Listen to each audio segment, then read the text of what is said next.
ભારત એ એક કૃષિ પ્રધાન દેશ છે. સમગ્ર વિશ્વની કરોડ સ્તંભ કહીએ તો તે આપણા ભારત દેશની કૃષિ છે.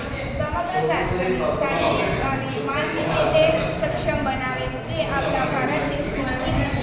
સમગ્ર રાષ્ટ્રને અનાજ પૂરું પાડે તે આપણા ભારતના ખેડૂતો છે. પરંતુ ખેડૂતો દ્વારા પાક ઉત્પાદન અને જંતુનાશક દવાઓ દ્વારા મદદ કરે છે, જેથી તેમને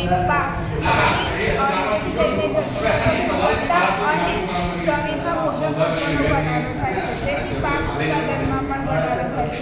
આ સમસ્યાનું નિવારણ માટે અમે પાંડવા સ્કૂલના વિદ્યાર્થીઓ AI સ્માર્ટ ફાર્મિંગ પ્રોજેક્ટ રજૂ કરી રહ્યા છીએ, જે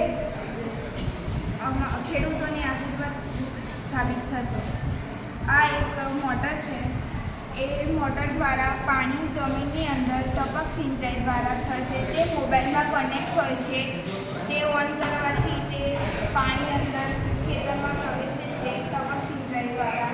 એવી જ રીતે આ એક દવા છે, ખાતર છે, મીન્સ કે જે દવા અંદર આ પંપ મારફતે અંદર જમીનની અંદર છોડને લાગે છે. આનો મુખ્ય હેતુ એ છે કે પાણીનો વ્યય ઓછો થાય છે આના લીધે, અને જમીનની અંદર ખાતર જરૂરિયાતપૂર્વક મિશ્રણ કરીને થાય છે. અને આની અંદર ભેજ માપવા માટે એક થર્મોમીટર ચીપ આવેલી છે. તે ચીપ દ્વારા આપણે જમીનમાં કેટલો ભેજ છે તે આપણે જાણી શકીએ છીએ. આનો મુખ્ય ગ્રીન હાઉસ ખેતીના શાકભાજીના ખેતરોમાં આવી જગ્યાએ આના ઉપયોગી વિભાગો છે. આનો ફાયદો એ છે કે પાણીનો વ્યય ઓછો થાય છે અને ખાતર સંતુલિત પ્રમાણમાં મળી રહે છે. પાક ઉત્પાદનમાં વધારો થાય છે અને ખેડૂતોનો સમય બચી શકે છે. આ AI સ્માર્ટ ફાર્મિંગ સિસ્ટમથી આપણે ખેડૂતોને ખેતી કરવા પ્રોત્સાહન આપે છે.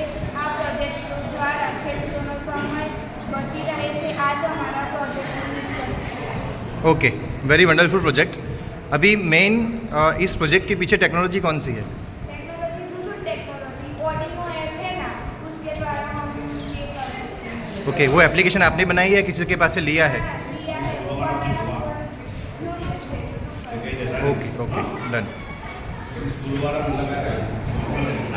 आपका प्रोजेक्ट बहुत ही अच्छा है और आई होप सो मेरी सारी विशेष आपके साथ है. इस प्रोजेक्ट को बड़े स्केल पे लेके जाइए आप, और होप सो आप इंडिया के लेवल पे और गुजरात के लेवल पे गांधीनगर पहुँचे. Thank you so much.